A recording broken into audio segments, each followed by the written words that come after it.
దేవుడు ఒక్కడా, ముగ్గురా, నలుగురా, 10 మందా అనే వివరణ లేకుండా అక్కడ బబులోను అనగా గలిబిలి అని అర్థం, గందరగోళము అని అర్థం. అంటే ఆ బాబేలు గోపురమే బబులోను రాజ్యంగా మారిపోయింది. ఇప్పుడు ఆ బబులోను రాజ్యాన్ని ప్రారంభించిన వ్యక్తి నిమ్రోద్ అయి ఉన్నాడు. ఈ నిమ్రోదు ఆ యొక్క దేవుని రాజ్యాన్ని గలిబిలి చేసి, గందరగోళం చేసి, నిజమైన ఒక్క దేవునికి బదులుగా ముగ్గురు దేవుల్ని వెలుగులోకి తీసుకొచ్చి ముగ్గురు వ్యక్తులు పరిచయం చేసి ప్రపంచానికి త్రిత్వాన్ని పరిచయం చేసిన వ్యక్తి ఎవరంటే ఈ యొక్క నిమ్రోద్ అయి ఉన్నాడు. నిమ్రోదు ద్వారా అక్కడ ప్రపంచానికి త్రిత్వం బయలుపరచబడింది. బబులోను సామ్రాజ్యం ద్వారా ఈ త్రిత్వం బయటకు వచ్చింది. ఈ ట్రినిటీ, ఈ త్రిత్వము బబులోను యొక్క త్రిత్వమై ఉన్నది. ఇప్పుడు ఈ త్రిత్వాన్ని ఆ రోజు మొదలుకొని, బబులోను సామ్రాజ్యము మొదలుకొని, మెసొపొటేమియా సామ్రాజ్యము మొదలుకొని, ఆ యొక్క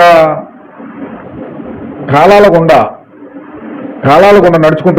నడుచుకుంటూ వచ్చి చివరికి అది ఆ బబులోను సామ్రాజ్యమే మరొక అవతారం ఎత్తి అది రోమా సామ్రాజ్యంగా మారింది.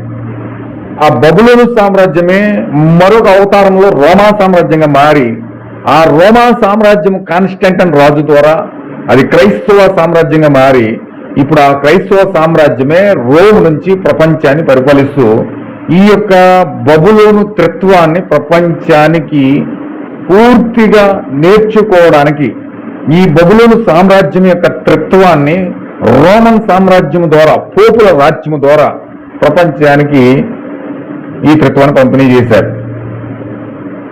దానిని థియాలజీ అని పేరు పెట్టి ఈ బబులోను సామ్రాజ్యము ద్వారా, ఇటలీ ద్వారా ఆ యొక్క శాస్త్రమంతా అమెరికాలో ఉన్న వ్యక్తులకి తెలిసినప్పుడు అమెరికా ద్వారా ప్రపంచానికి ఆ యొక్క త్రిత్వం ప్రవేశించింది.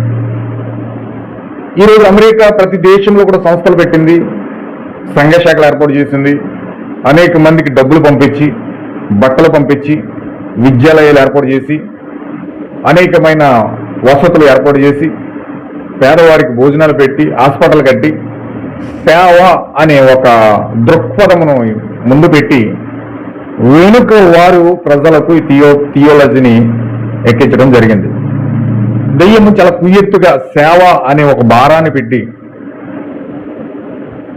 పేదలకు భోజనం పెట్టడం, హాస్పిటల్ కట్టించడం, కాలేజీలు కట్టించడం, స్కూల్స్ కట్టించడం, అనేకమైన సేవా దృక్పథం అనే పేరు ముందు పెట్టి వెనుక బబులోని యొక్క త్రిత్వాన్ని ప్రపంచానికి వ్యాపింప చేయడమే వారి యొక్క ముందున్న లక్ష్యమై ఉన్నది.